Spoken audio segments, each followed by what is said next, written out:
Here we go. Okay. We're gonna try it. Oh, there's a lot of mints. Yeah, I just grabbed a bunch of them. Tons of mints. May I have a mint? Yes. Woo! Kevin! Alright. Welcome. Welcome. Oh wait, we're going now. I think so. It says receipt. Yep, we're live. Now it's there. Alright. Really good mints. Welcome. Sorry we're a little late, but... Yeah, we had a surprise graduation celebration. A surprise graduation celebration. Our Shippo's here. Yay! Hi, Shippo. So we're hanging out on Thursday afternoon today. Joining us very shortly will be Kevin Senzaki. Hi, I got some cough syrup. My allergies are real bad. Oh no! There he is. Is that not allowed? No. What? Allergies are totally allowed. Okay. He's talking about cough syrup. Uh-huh. You're fine. Okay. Hi. There Remind he me is. of the sneeze counter again. I'm missing. There we go. Cool. Yep. So I'm gonna have to lean. You can duck back a little This bit way. too, and we can all lounge. This Yeah. guy, the resident Evil. evil. What are we gonna talk about today? We're doing another industry Q&A and filmmaking Q&A, just general fun stuff. So we're gonna take your questions and answer them to the best of our ability.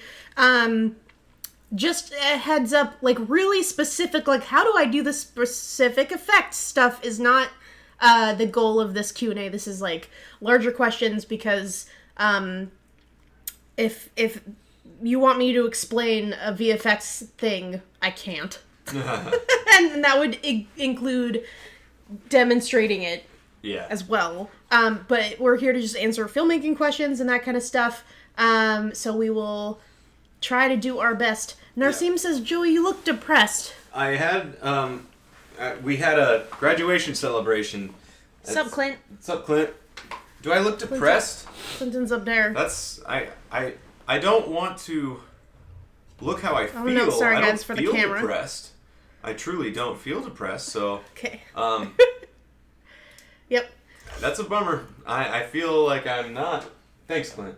Hello, everybody. Yeah, but we did celebrate a graduation, which might just sort of give me that type of heavy eyelid look, Yeah, we're all a little bit where it's like, I'm What? physically suffering from allergies, so that explains. That's my narrative. yeah. Yeah. I don't know what's wrong with you people. I don't know what's why isn't anyone talking about what Kevin looks like right now? Because I'm blocking Because they're him. afraid of being 'Cause I'm racist. Are you guys? Hi guys. Oh, so we have boy. people from India and New Zealand and everywhere from Australia. Dang, guys. Welcome. Awesome. Thanks for Staying up at hanging weird out. hours. I know this is a weird time. Smile more. Oh, okay. First question, Kevin. I'll try. For all of us, do you think Alien Covenant is going to be a bad movie? Yes, and I'm gonna see it. So my personal judgment. I'm gonna keep this short, Lauren, Okay. because it's not really about filmmaking, but it is. The trailers looked okay. It would be great if they just made another horror movie. In my opinion, it looks like it still wants to be Prometheus, which I liked despite the movie sucking. All the work that went into Prometheus, I enjoyed. The art direction was It's very really beautiful. Cool. The idea of Ridley Scott coming back was great, but Ridley Scott is kind of senile. The best review I've getting there. read. The best review I've read was roughly. I'm paraphrasing here. For better and worse, Ridley Scott continues to tell stories like he's had too many drinks around the campfire. But I do hear they finally say where the alien as we know it comes from, and that's not something I need answered. Yeah. But if you spent all Prometheus yanking me along, I might as well get the answer. I think he went on the record recently promoting this new film, saying that he messed up with Prometheus. Well, the general consensus in the reviews is it's better than Prometheus. Yeah. And I would watch better than Prometheus. Better than Prometheus, I would go see. Yeah, because I saw Prometheus. Yeah. That's not really a. And that's not really Yeah. a logic circle. And that's there. all we remember doing was seeing it. And okay. No, I bought it on Blu-ray for the bonus features. I've never watched the feature, but great bonus features. Anyways. Yeah. Let's see. There's a couple questions here. let's... I got one. What does a cinematographer do on a daily basis on set? Which I can answer pretty quickly from Epic Trailers. A lot of the cinematographer's work is in pre-production with the director when you're deciding what your shots are going to be, what the colors are going to look like, what you want your film to look like, and how you're going to block and shoot each scene.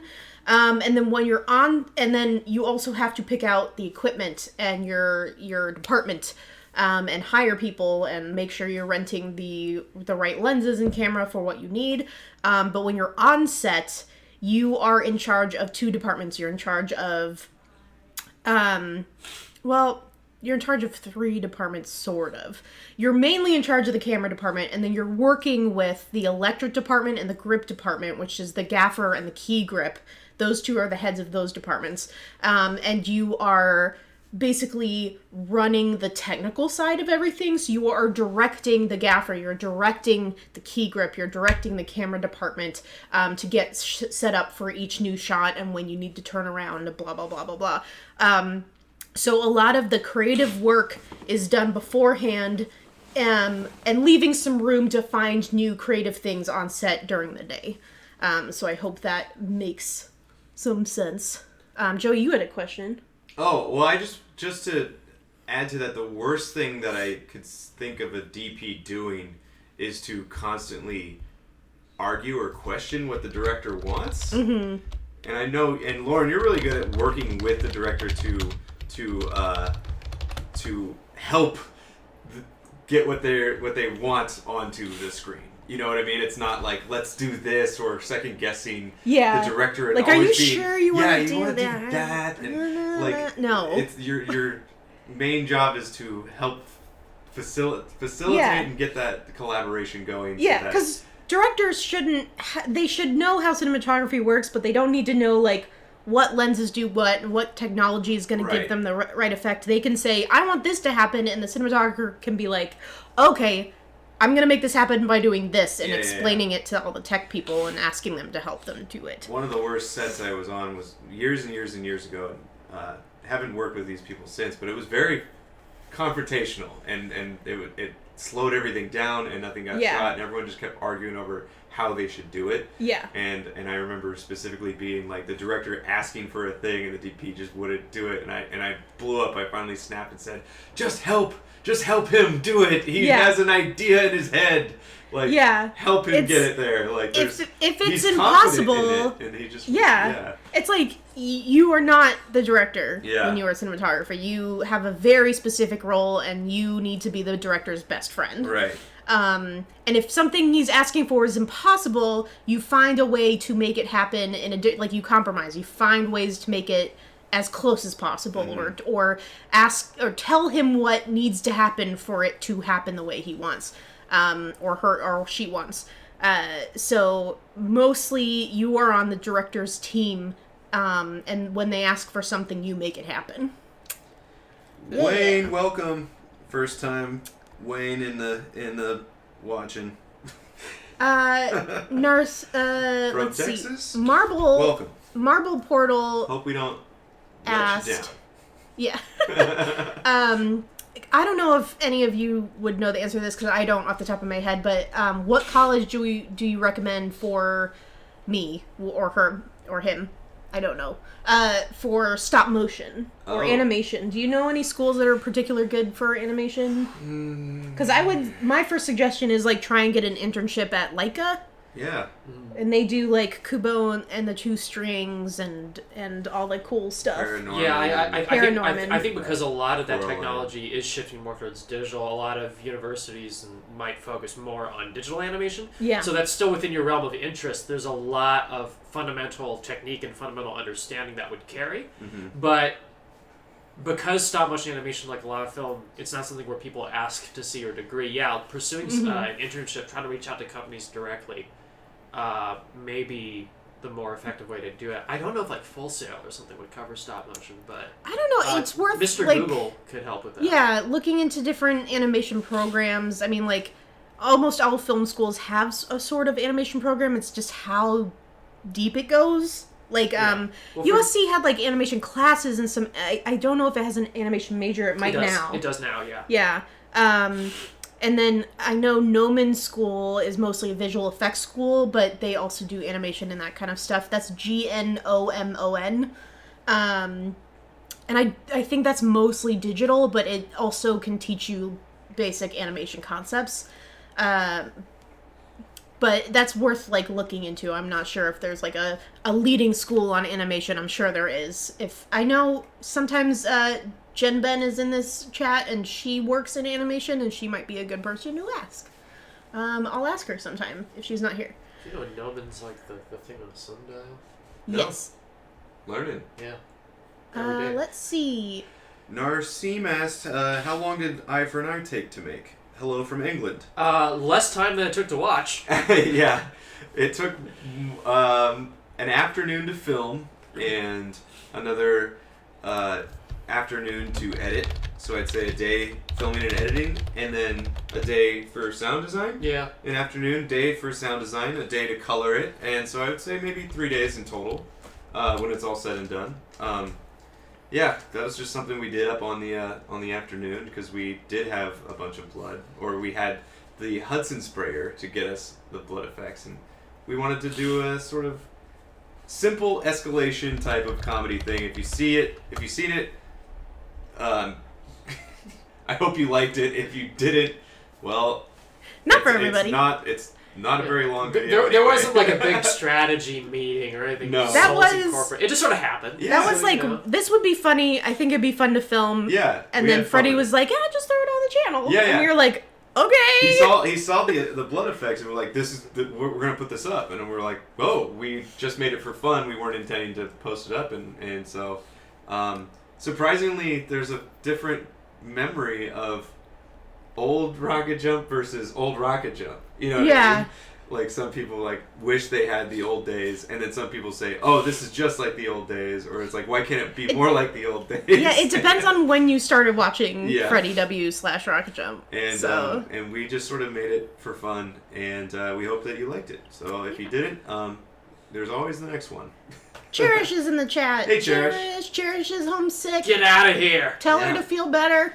Jen Succumb Ben. to your illness. Jen Ben followed up with there aren't many. She says there aren't many schools that teach stop motion specifically, but CalArts is a pretty good animation program. I know that a lot of Pixar and Disney animation people have gone through the CalArts program. It's also very expensive, like film school, and it's not necessary if you want a job in animation, she says. So it's kind of similar. So yeah. Do you have to get basically Crazy asked, do you have to get copyright for a song of a movie we're making, even if we're only a bunch of dummies? You know, and I guess it just depends. Copyright just sort of depends on where and how you're using your film. I would say that it might become an issue. So it depends on where your film will go. And let's say if you're putting it on YouTube, you're not really probably at risk of being like sued, but you're possibly at risk of your video being blocked, or your video being flagged for copyright violation. I've seen audio get disabled as well. Yeah, and stuff like that. So you know, if that's an acceptable risk to you because those stakes aren't that high, then you know, it is what it is. You might run into trouble though if you try to say monetize the video. Then you're definitely you're profiting off work that you did not get permission to use. That completely changes the game. Also, if you want to go to film festivals, that could also, because that's a sort of a certain level of quote unquote legitimacy, and that doesn't really mean the integrity of the product, but it just in terms of I think it's like festivals have to pay obviously for people. Tickets are being sold for the festival to go see it, and if they are selling tickets, it's a form of monetization. Yeah, they're selling tickets for things that the author of the film doesn't have all the rights to, then therefore they could be. There's all kinds of that type of stuff. But most likely, if you're doing a YouTube video and you want to use a piece of copyrighted music, honestly, the best way to verify it is to search on YouTube and see if that song is readily available by uploaders who are not the copyright holder. And if it's there, that means whoever has the copyright is probably, they don't care that much. They might put ads on your video. They might, you know, your monetization will probably get disabled. But if the song is already out there uploaded by like cool dude 5081 or whatever, and it's obviously not the record label, or then you might be all right. Yeah, you can probably at least upload it. Yeah. Cherish says Kevin sucks and smells. Well, these are both things that are true, but Cherish is sick right now. Feel better. How about that? Sweet embrace of death. Yes. Guys, if I miss your question, you can keep sending it. I'm kind of taking stock of everything that is being sent to us. Send Cherish your good vibes, people. Yes. I'm also kind of sick, but I showed up. Jeez. He's still here. Yeah. I have a couple questions here. Humberto asks, can I become a greater director if I practice by storyboarding my favorite movie scenes? And hello from Mexico. I think storyboarding can help you break down your movie scenes when you're watching it. It can help you see like all the different angles that they use in the films. I think what really helps me is trying to recreate a scene, like actually film it with my friends, even if it's on an iPhone or whatever, and then editing it together to see how it comes together. Storyboarding, practicing already made films is going to help you with your drawing skills. I don't know if it would. I mean, it does help you learn what angles are in the film. What do you think, Kevin? I guess if you were to do it with a goal, if you're thinking, like, for example, I want to improve my ability to, conceive shot compositions or understand what kind of shots cut together. That could be a good way to focus on it. I think if you do it with a specific intent, yes. If you're not particular, if there isn't such a specific goal, then it might be a useful step in the process. But I think, as Lauren says, at that point, recreating a scene or shooting something and then going through the whole process, filming, putting it together, you could storyboard, film it, and then put it together. That as a whole is definitely a good way to practice. So Shivam has asked this question a couple times. There's a film industry being built in China right now. Is it worth trying my luck for jobs there as a writer-director? Thanks, from India. I don't have a lot of familiarity with the film community in China. I haven't actually worked there. I know I have a few friends who've worked on Chinese films. I know Ellery was in a Chinese film. She did a feature out there, She did a feature. But I'm not. Other than that, I don't really know. Yeah, we're not very familiar with it. It's a thriving working industry. It's just you're going to be making very different films from Hollywood or Bollywood, or it has its own feel and its own styles and its own people, and a different market that it releases to. So it's more like if you can get in touch with people who work in that industry and see what they think, explain it to you, and see what if it might be a good fit for you creatively. I think that's the best way to figure it out, because I'm not sure what's going on. So I would say short answer, yes, it could totally be a valid venue. A lot of it, though, is figuring out, are there certain, like language skills you would need, certain, and if you happen to be a good candidate for it, then, absolutely. I would say, definitely look into it, at least. Yeah. If you can try to find a way to talk to people in that industry, that'd be the best way to figure out what they're looking for sure. Bye, Joey. Bye, Joey. Kaylee asks, could I be a colorist, editor, and compositor, or do I need to pick just one path? The frustrating thing about filmmaking once you get into the industry is that there isn't a lot of crossover in independent stuff there is. But if you start out as if you get in on the bottom floor as a post PA or assistant editor, you're only going to be doing that one thing. You'll have skills like coloring or compositing for temp stuff that you can bring to your job, but you will be continually employed as on the editing track. If you're doing general VFX, you'll want to get into compositing, but you're also you'll probably want to beef up your VFX skills, and but you're not going to be doing a lot of editing. So it's usually good to pick something that you feel confident in and that you like doing, and you like the people that work in it, and maybe pick one path, but you don't have to stop learning. So, because I worked in post for a little bit when I wasn't sure if I wanted to continue camera, and knowing the post flow of like how TV networks work. Like I worked on Psych and on The Walking Dead for a little bit in the editorial department. Just as a PA, I learned a lot about the post process and then how camera fits into that, because Walking Dead shot on film, Psych shot on digital, on the Alexa. And so I learned a lot, and then I took that with me to the ultimate path that I wanted to be on. So no job is a waste, even if it's not exactly what you want to be doing. And having all those skills are good for independent stuff when you have to wear a lot of hats. But if you plan to move up in the industry, usually you're going to have to pick one, I think. Yeah, there's no rules though. I could be totally wrong. You can find, especially if you get employed by like a large company, and you're like a salaried staff member. A lot of jobs will have a freelance side to them, so you could in theory dabble in more than one thing. But project by project, you'd probably be only hired for one specific skill set. Yeah. Unless it were like a smaller independent production. Yeah. But yeah, for example, like a bunch of sound designers I know, some of them are also, say, like sound editor, also Foley artist, or also production recordist, or also writer or something, But project by project, at least, even if you're freelance, you usually only get hired for that specific part of your skill set. Yeah. Dankley asks, and this might be good for you, Kevin, how important is audio engineering in the industry? That's his major. Ooh. Broadly speaking, it's very important. It is one of the two components in most movies. Yeah.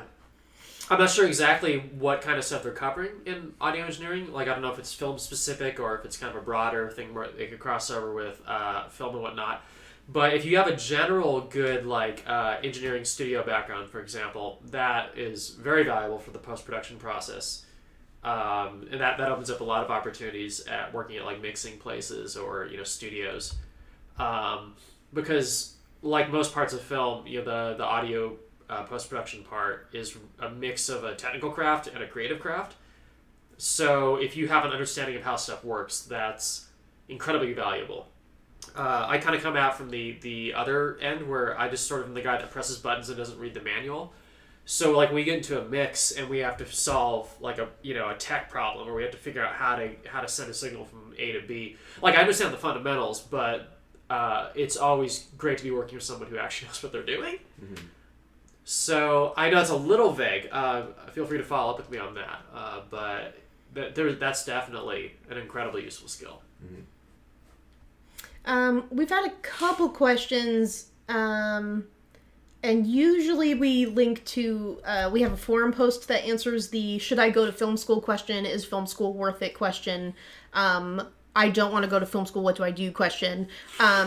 Again, film school is not necessary for getting into film. There's a lot of different ways you can do it. Like Matt was, I think, an economics major. Brandon was, I forgot what Brandon's major was. A lot of people will study something that really interests them and really it fuels their need to tell stories, and they get into film by interning or PAing or volunteering. There's a lot of just volunteer to be on set and ask someone to teach you, or just pay attention, get involved in local theater and local productions, join Facebook groups, that kind of stuff. So film school is mostly about the space you want to learn in. Do you want to go to a film school to meet other students and peers and find like a tribe, or people that think like you, and then have that space to learn and make mistakes? Or do you want to kind of learn on the fly and learn by doing, and I mean, you do learn by doing in film school as well, but it's an academic setting. So if you like being in school, like you like that academic like structure, I really liked that. It was good for me because I learned better that way, and I met a lot of cool people. That's good, but like a lot of people learn better when they're thrown into it and they get on set and they watch people do stuff. So film school is really up to you, because you could do either, and it's not a hindrance either way, except for film school might come with debt. Yeah, I think like most places should also do like campus tours and whatnot. So if you're kind of undecided if that's the right path, I would research the schools, try to go visit them, just see if it feels right. Because not just film school, but broadly speaking, when I was trying to figure out like a college, just going to see the places I felt was very informative. Yes, and if you have any more on that, we do have a frequently asked questions thing that we can link to for more on that. The answer is equally ambiguous there, but it's more in depth. It's more in depth and it's an ongoing discussion. Narsim asked how we did the blood spray in Eye for an Eye, and we used it all with this sort of... Oh, that's why you disappeared for a second. Insect sprayer, and it comes with a nozzle on the end, and this gets a really good constant stream, as you saw. And we had to water down the blood mixture as well, so it wasn't sticky. Yeah, that you will find that if you have thicker blood, it's harder to spray, obviously. And these are originally, you can get these at Lowe's or whatever. I forget how much they cost, but they're very common. Just make sure you really rinse out the insect or whatever pesticides that it comes with to make it safe. Yeah. And you can also hook up tubes to them as well on the ends of the thing. Yada yada. You plug this in. You get a nice long tube. We ran this up through the sleeves and had blood spraying out everywhere else. Really good tool to have. A lot of times on other gore productions, they use syringes, and the syringes all vary in different size, but you essentially would rig it up to a tube as well, and you'd have someone off camera just giving like a nice hammer down on the syringe and get a good spurt going. Hook up tubes to air compressors and everything else. You fill up a tube with blood, hook it up with an air compressor, bada bing, bada boom. It all shoots out. It's there's a lot of real fun DIY stuff. So basically, around the office, we've been sort of challenging ourselves to make shorts based off of what we have access to at the moment, things that don't require a big production or anything like that, but just what can we do with what we have. And I encourage you all to sort of take an inventory of what's in your garages, your cabinets, your whatever, to sort of do the same.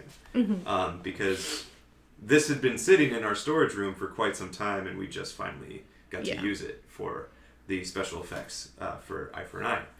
So that's how that happened. See what you have laying around. Let's see. Where did it go? I just had a good question here.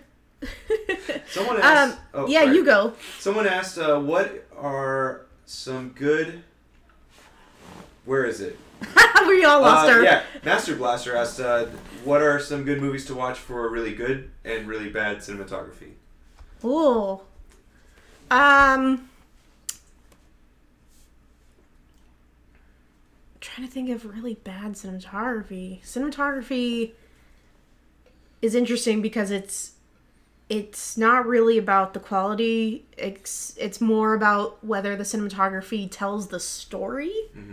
I remember a lot of cinematographers I know, and I haven't seen it, so I can't really speak to it, but what's the period piece about Colin Firth being like a president or a king and he keeps swearing?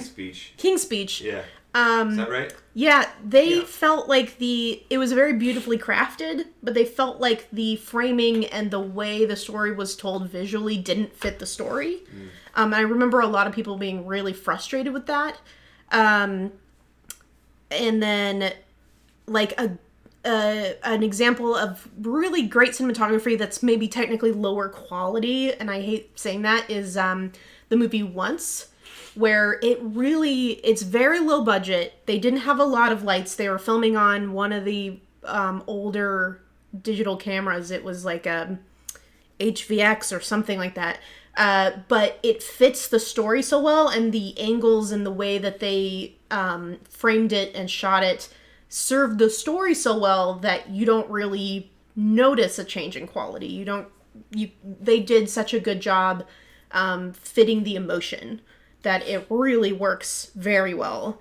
And And then one movie that I just like watching because I think it's like so weird is the Vanilla Ice Cool as Ice movie. Because it's shot by Janusz Kaminski, which is Spielberg's DP before he was Spielberg's DP, and it's beautifully shot, but it's a Vanilla Ice movie and it makes no sense. And so it's like a very well crafted in terms of cinematography, but it doesn't, like, there's a shot of a goldfish bowl with like light streaming through it and fish swimming around and they're like circling around it. Has nothing to do with the story. It's beautiful, but it doesn't quite fit. So it's not really bad cinematography. It's just that movie didn't know what to do with its cinematography at all, which I just recommend watching because it's really funny. It's a great movie.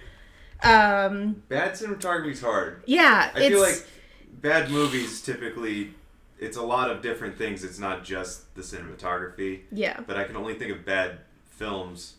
I remember people were really frustrated with Les Miserables.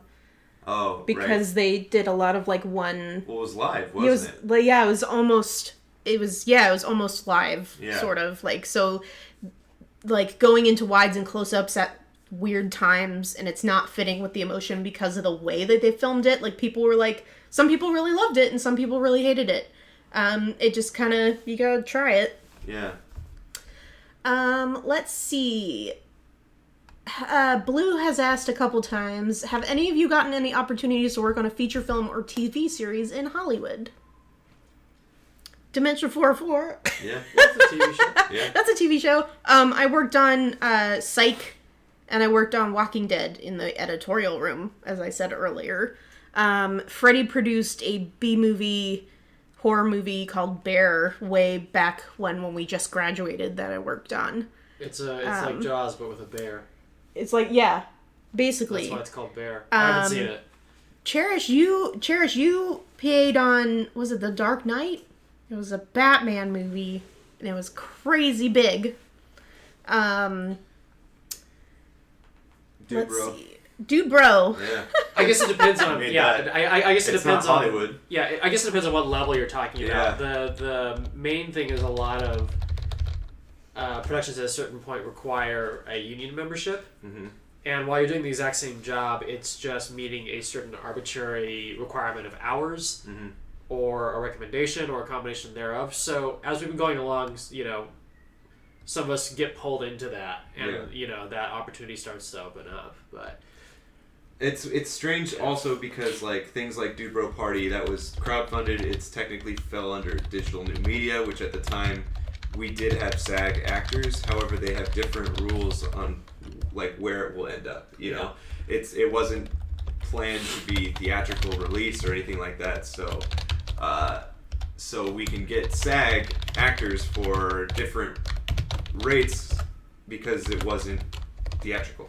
yeah. Does that make sense? Or television. I guess an indirect way to answer that question more directly is a lot of the people we at Rockjump work with do have that kind of background. Mm-hmm. So it's not like there's really a hard line in the sand. Like sometimes on a technicality, it's like, oh well, you've done a lot of credits on YouTube, but the union doesn't recognize that as a valid platform yet, even though your work is professional. Right. But a lot of people we work with regularly, especially on shows like Dimension 404, have that kind of credit.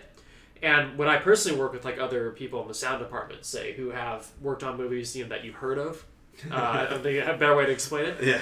I always ask like, workflow wise, is there anything you do differently for a studio picture? And I always try to absorb it. But basically, the work is not different.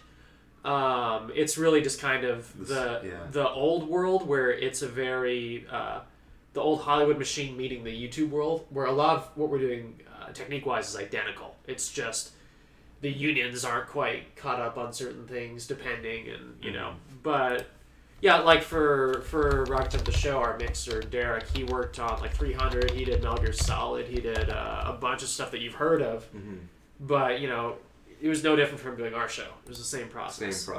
Yeah. So Someone asked if we, Rocket Jump Film School, have thought of considered doing a comedic silent film short. Mm-hmm. And I don't think we have, but We have. Tip Jar was that. It wasn't film school, but it was I think that turned out really well. And it was a throwback to those Buster Keaton silent film. Yeah. It has sketch comedy. Josh Blaylock in it from VJHS. Yeah. He's amazing. Uh-huh. And Ellery as well. They're both really funny. If you haven't seen Tip Jar, that's right up this alley. It's on the main Rocket Jump channel. It's black and white, and it's just it's silent film, and we put music under it. Right. And I think it's really good. I like it. Yeah. I like it. John Salmon shot that one. It's beautiful. We never really talked about doing one, did we? I think the closest thing that we did was we did the test where it was create your own monster, where it was sort of shot as if it were a silent film, and then you would sort of it was a challenge to you film schoolers out there to come up with your own sound design for it, and that could be whatever you wanted it to be. Yeah. And I think that was the closest thing that we that was done. That was really cool. Yeah, we did that for Fright School. We do Fright School every October. And we asked you guys, you can download the editing file, and you can add your own sounds to it. Mm-hmm. And I think it's still available if you guys missed it. It's creating the imaginary monster or something. Yes. It's in our weird purple and green orange font because it's for Halloween. And people who did it last year, they came up with some pretty cool stuff. Yeah, that was really cool. Yeah, that was really fun. We got some interesting music for it too, and some really subjective stuff. Yeah, that was awesome. Yeah, that was a cool little experiment. Here's a quick one. Matthew asks, lav or shotgun mic for interviews or both? There are competing philosophies. So basically, if you have either one and you set it up correctly, either one will do just fine. I personally usually favor a boom, just because the quality of the mic itself, to me, usually a shotgun mic feels a little more natural. But you open yourself up to more risk of the room having a weird sound to it, echoes, that kind of thing. If you have both, use both. Especially if you don't mind the microphone being visible. You can use the lav mic and you don't have to hide it, hopefully. A lav mic that's clipped on and outside the clothing will usually get you great stuff as well. Cool. Taser TV asks, is it a good idea to buy books on filmmaking or watch online tutorial videos? Maybe both? Both. Yeah. It depends on how you learn. If you learn by watching, that it's probably better to watch videos, but books will have details in it that can expand on stuff that videos might not. So you can get books on more technical things, etc., etc. I stopped doing it. I need to do it. I started putting some of my favorite filmmaking books up on Instagram, on our Instagram account, and called it #RJFS Book Club. And it was fine. I'll start recommending some more books. Let's see. Small Town Cinemas asks, I'm a young filmmaker and would love to have some advice surrounding getting recognition and putting some awesome content on my channel. Say it again. Small Town Cinemas asks, I'm a young filmmaker and would love to have some advice surrounding getting recognition and putting some awesome content on my channel. Mm-hmm. It's so hard because it's always kind of dumb luck when something gets really popular. Yeah, I mean, even Eye for an Eye right now is it's a good example of how do you define good content? Because everyone seems to have their own opinion of taste or anything else, and it's very hard to assume what people will like or respond to. So it's not just and you also don't want to do the thing where you just keep repeating yourself over and over, because then why would you remake the same thing? So it's an incredible double standard expectation, which is fine. It's just the internet, people want to subscribe to a brand that you have a voice and a vision and things. However, if you stray far from that, it could be very polarizing and alienating to them as well. So, but you don't want to repeat yourself. It's a whole complex thing to grow. Yeah, and it's one of the things I always stress about if you want to make stuff for YouTube or get recognition on YouTube. Mm-hmm. It's a lot harder now than it was when we started.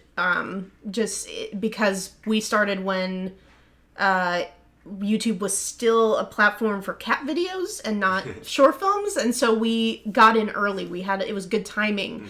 But people who are making it now, it's the people who really like the content they're making, and they really like the films that they're making, and they have fun doing it, and they have fun sharing it, and they have fun reacting to people with it. If you are making stuff just to get recognition or just to get a reaction online, it's going to be a lot harder for you, because one, people aren't going to, it's going to feel not genuine, and people will react to stuff that is genuine. And then two, you're going to hate making it. Like, you're going to be just bored and frustrated. And so one of the things I always try to recommend is make stuff that you want to see, and make stuff that makes you excited about making movies. Like, the reason we shot Eye for an Eye is because we thought it would be hilarious to tie tubes of blood to Joey and Clint and just film it. And it's not like it's like an amazing short, but it was super fun to make. Yeah, it came from a sincere place. Yeah. Even though, and the people who get it, and the people who don't get it, it's like, I feel ya. Yeah. We weren't too focused on what we were fiddling around with or anything like that as far as story goes. It was just an excuse to get us into the conflict. You know, it's just have fun with it. Yeah. Have fun with your friends. And then we can look at it and be like, oh, why aren't people responding to this? Oh, well, maybe we needed to add this, or maybe, oh, that joke played, but that one didn't. And you learn stuff. Like, even, you know, professional filmmakers are learning from failure and learning from not quite getting it, and then the next time we know what we need to add. Yeah.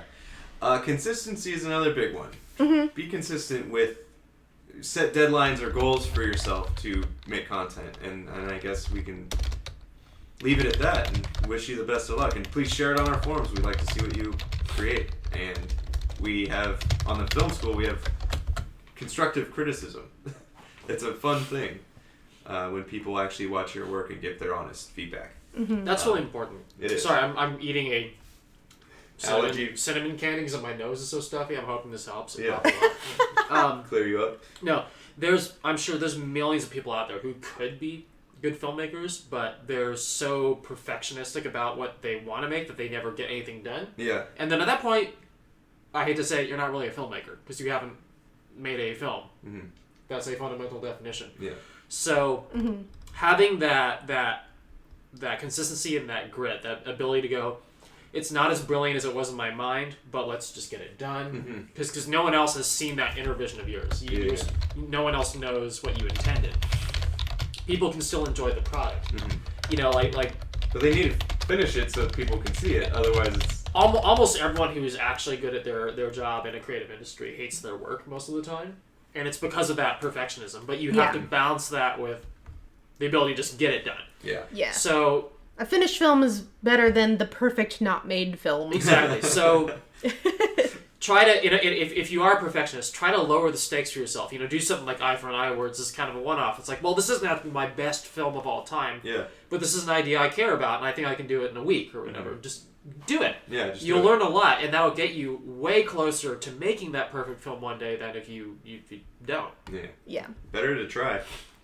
Better to fail on low-stakes stuff. Yes. Yeah. They still care about. But speaking of failing, Emmanuel asked this question a couple of times. What's the most low-budget film or short project that you have succeeded or failed, and what did you learn from it?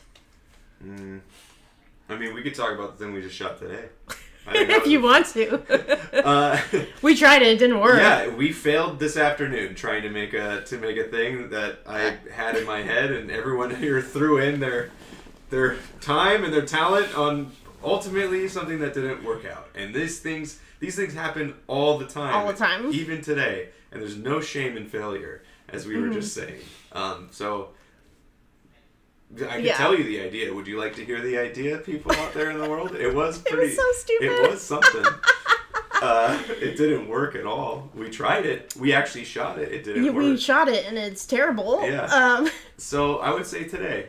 Yeah. Today we tried a thing. We learned some stuff. Yeah. And then every time we put out stuff that we're very proud of, there are pieces of it that we're just like, oh, I wish we did better on that. Like, I know there are some episodes of Rocket Jump the show that were like, oh man, like I wish we had done this for the whatever, and like you just kind of have to be like, well, next time we won't do that.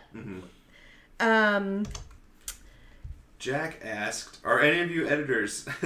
So how did you get your first job in editing? First time I started editing was in video productions in high school, and I did it because of no one else was willing to put in the time. And if you want to be an editor, you need to be willing. You need to have that part of your brain that will obsess over the frames of a cut until it's just right, and you need to be willing to put in that time. And if you're not willing to put in the time it takes to edit, you should not edit. And people will, want to edit. and then it's practice, and then the more you do it. I hate editing. When I first came down and moved down for LA for 5-second films, we shot all the films Sunday, and they needed to come out every day of the week. So I would edit on Sunday while they were still filming the film to come out Monday, the following day, which no one wanted to do, or because they were still filming more. So that's the type of thing where if you can do it, you can assert yourself in a role where it's like, well, I'll handle Sunday's film while you guys shoot the rest of the stuff, you know. And so you can you could pivot yourself into a position that becomes like kind of a job. Like I was the Sunday editor for Monday's film. Yeah. You know, and then as you would do that, you just get more and more work and more and more work, and that's it. I've had a couple friends who would start as a post-production PA. Or an assistant editor. And I did post-production PAing for a bit, and then I realized I didn't want to be in post. Because I don't have the patience for editing. I just want it to be done. But I have friends who started as production assistants and editorial, and then moved their way up to assistant editor, stayed with that for a few years, and then got promoted to editor. My friend Kelly Stuyvesant, she's the one who got me my job on Psych, actually. She was an assistant editor for them. And when one of the editors started moving into directing, she would take over his episodes and started editing, and they really liked them. Like, her work was stellar, and so they moved her up to editor when the producer moved on to Marvel Agents of S.H.I.E.L.D. So she is an editor on Agents of S.H.I.E.L.D. right now, and a freaking badass. Phone died.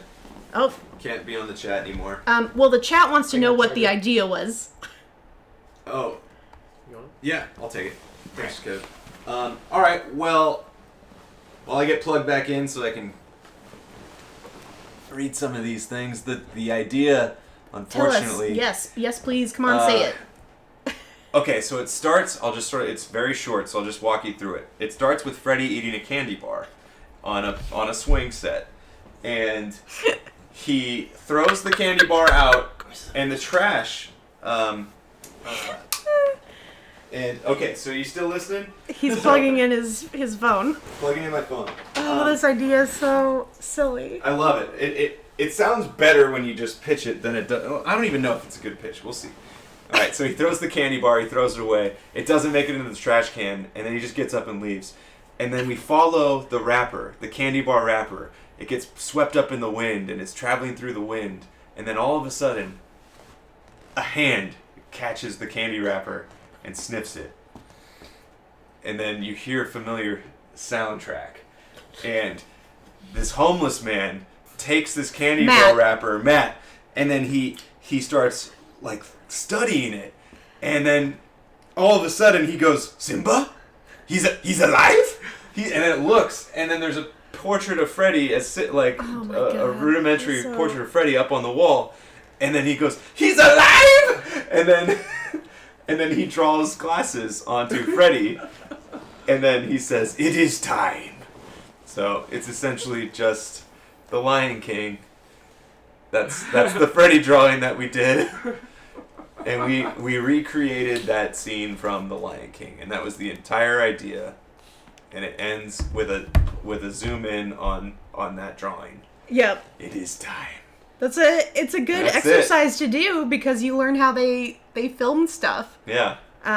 We tried to do a shot for shot recreation of that because we thought it would be funny scene. And but the timing didn't really work out because we were using the actual soundtrack to the movie. It was just a big fail quickly experiment. But we did it. But we did it, and that was the idea. Do you think it would have been funny? I thought if you didn't laugh yet, you were going to. The fact that we attempted it is funny. Yeah, I thought it was going to be funny. However, when you see it, it's another thing. Unfortunately, we live and learn, and we tried. We failed. So I like Jen Bennett's question. She asked a little bit ago. This is not a technical question, but is there anything you've seen lately that really wowed you and made you think, I want to make something like this? I mean, the last time I kept thinking about these movies, it's like I really like enclosed dramas. Mm-hmm. I like 12 Angry Men. I like these movies. So when I saw things like Green Room and 10 Cloverfield Lane, those are the types of movies that I would want to make and go see. You know, I really get inspired by how you can sort of keep the audience's attention in a single location, you know, and the stakes get raised and all the other things, and they're just very well executed thrillers. Yeah. You know, and that's very exciting. I think horror and thriller type of genre, if you don't do it well, then it's awful. And if you do it really well, then you feel everything about it. You're like, oh God. Like, it's visceral, and you're like, Jesus. And you use you use sound, you use camera, you use blocking, staging, lighting, acting, whatever. It's all rolled up, and I really, really like those. So those two from last year. Plus, I like The Nice Guys, but that's not something that I want to be like I can make The Nice Guys. I'll leave The Nice Guys to Shane Black, you know? But I really enjoyed the hell out of that movie. It was really fun. Yeah. I mean, I think Get Out was the latest film that made me want to make more movies. Yes. Because, like, it was so good. It was so good. Another single location house. Pretty much. Awesome. Yeah. Yeah. And it's just, like, the timing and the soundtrack and the turning small microaggressions into horror, like that, just taking something that, like, we're not accustomed to thinking of and turning it against the audience and, like, making you feel that tension is just, like, that is a masterclass in tension. And, like, where his comedic relief comes in and when he allows you to feel relieved and when he doesn't let you feel relieved. And the lens choices were really interesting. Like, when you got, like, the way they used point of view was really interesting for me. It's just, it was great. It was like, I would love to make movies like that. That was a good movie. Kevin, do you have one that we're like, that one? Yeah, I mean, there's a few, like most recently it was actually Resident Evil 7. Not a movie, but a video game.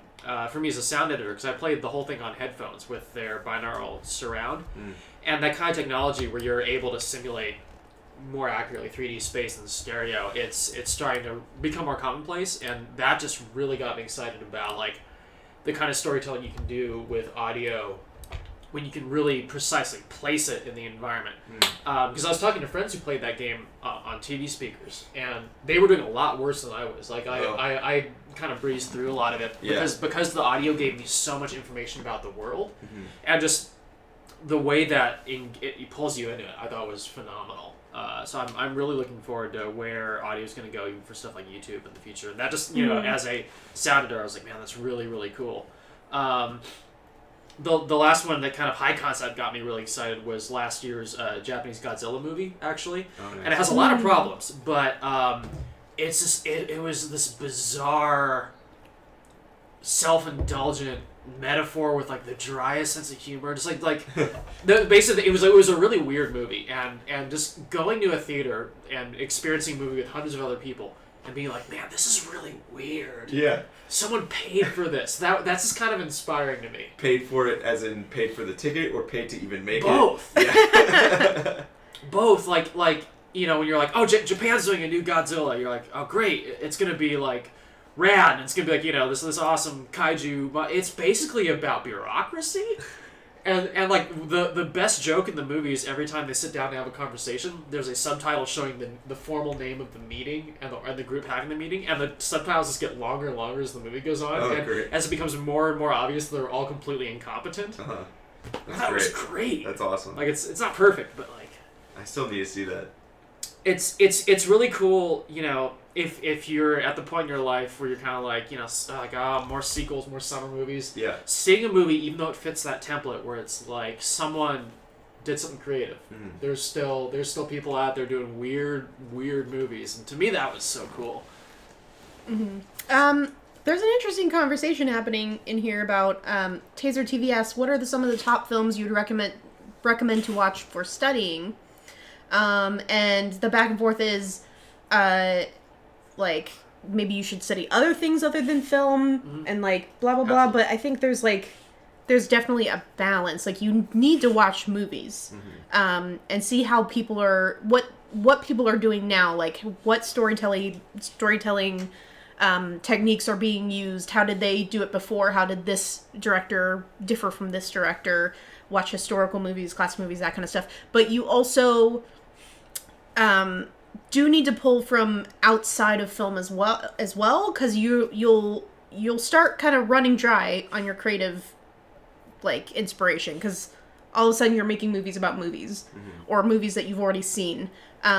Going out and getting life experience is, like, the biggest thing. But, like, in terms of, like, cinematography, like, I pull from comic books, I pull from paintings in the museum, I pull from photographs, I pull from pieces of fabric where I like the colors. I try to study other things that interest me. Like, I'm really big into webcomics and illustration, because that's another world where I became an illustrator, because I used to love drawing, but I just didn't have the patience for it. Oh, yeah. And looking at how they do pacing and lines and, like, line weight is something I learned about with drawing, and I was like, in composition and the way that they choose frames, it's so different from, like, normal just like superhero comics and that kind of stuff. So I'm kind of, like, studying another art form and taking things that I find interesting from it. So pursue, like, things that interest you on top of watching movies that, like, will give you different ways of making films. Like, I know I usually recommend Spielberg for if you want to learn blocking, like, where you place your actors in a scene and how they move within a scene. Like, my go-to is, like, study how Spielberg does it and then study everybody else. Yeah, on that note, it's like all of those filmmakers have their own influences.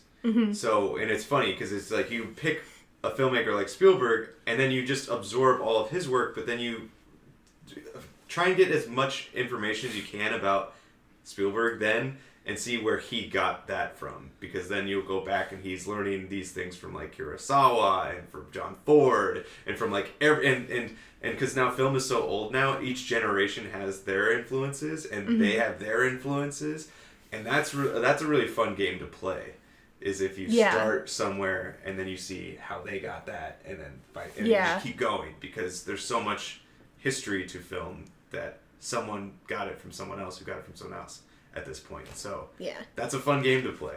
Find out, like, pick a movie, pick a director, and do that, and see where they get it. Like, my short answer would be, I don't think there are any essential movies. Yeah. Because everyone has their own taste. Like, it's different. Like, let's say if you're gonna, like, I'm gonna make an 80s style horror movie, what do I need to watch?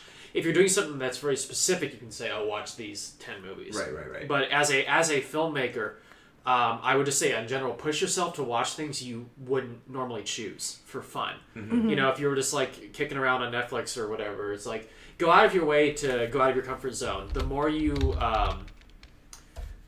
consume film-wise and outside of film, the more you just open your mind to different possibilities. And if you only, you know, grow up and basically spend your time watching your favorite genre, that's the limit of your vocabulary. Your imagination will be chained by that. So if you watch movies that are maybe old and you think are boring, you watch movies that maybe, you know, don't sound like the kind of genre you want to watch, I would say push yourself to watch those. You might learn something really interesting, even if you don't like the movie that much. Yeah. you'll see a different way of doing something. And then, just other life experiences. I think personally travel is a great way to get ideas. Mm-hmm. Just go for walks. Anything really to break up your routine in big and small ways. Mm-hmm. If you can do something that's a little bit unexpected, as often as possible. Yeah. I feel like that helps feed ideas. Mm-hmm. So life experience and study all film, not just a film.